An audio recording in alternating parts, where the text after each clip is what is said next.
I saw you on Arsenio, and I watched the way Arsenio Hall talked to you. If you haven't seen it, here's a clip. Yeah.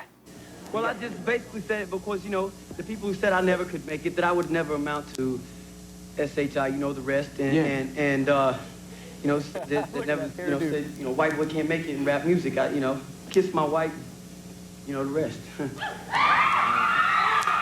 Like, you know, it's like, ha, right in your face, you know. So this is a white rapper being suppressed kind of revenge. Something like that.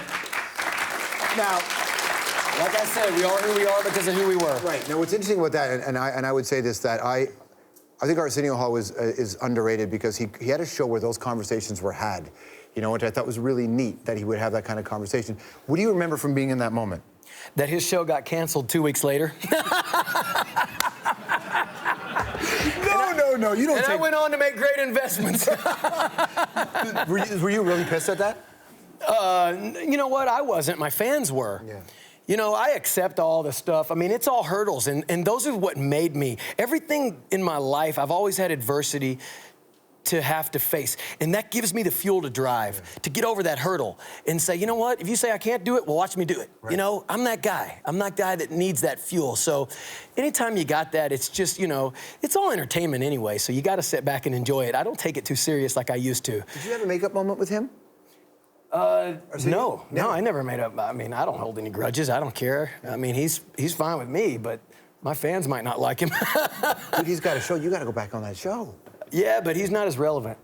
It's a little different now, you know? Well, it could be an interesting experience. Have you heard of the Archerio Paul stuff that they're doing? Somebody recreated that conversation? Yes, I saw it. Oh, yeah, it's been tweeted and YouTube all over. I love this. Take a look at this. It's great. I laughed along with it. You can't see that I'm from the streets.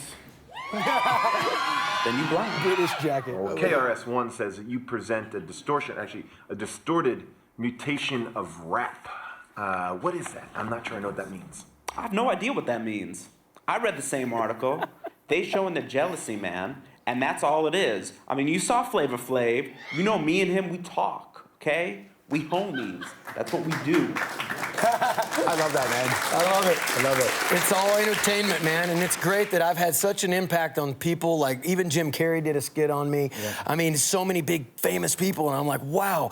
Miley Cyrus mentions me in her new Rolling Stone interview, so I go and I do a jackass move, and I put Miley Cyrus on the bottom of my feet like she tattooed the Rolling Stone thing, and I'm just having fun with life, man. I also imagine that with Bieber's kind of tough times of late, and even Miley's kind of she's in a really complicated place, that you would have a unique perspective. You weren't a child when you broke big, but you were young when you wrote Ice Ice Baby. I wrote Ice Ice Baby when I was 16 years old. Right. You're a kid, relatively speaking. You look at them and think, everybody's different, but you know where they can go? Do you have an idea of what they need to do? 100%. I see tons of similarities. And, you know, it's amazing because it's unfortunate for them that it's more entertaining to watch them self-destruct than it is to care about their new single. Right. And, you know, we think of Britney Spears when she shaved her head, and, you know, of course... That was heartbreaking when she did that. And she does the drugs, she loses her kids, Kevin Federline, all this mess, but she came out on top. And, you know, I had a weekend that lasted a few years. And it's like a snow globe. It gets shaken up, and it has to settle before you figure out what your purpose in life is. And then you have to transition from being a kid to an adult.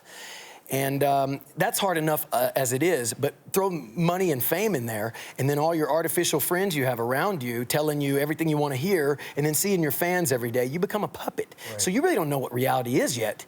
And then there's going to be a point where it all crashes, and at that point, you got to figure out your purpose in life, like in reality, in real life.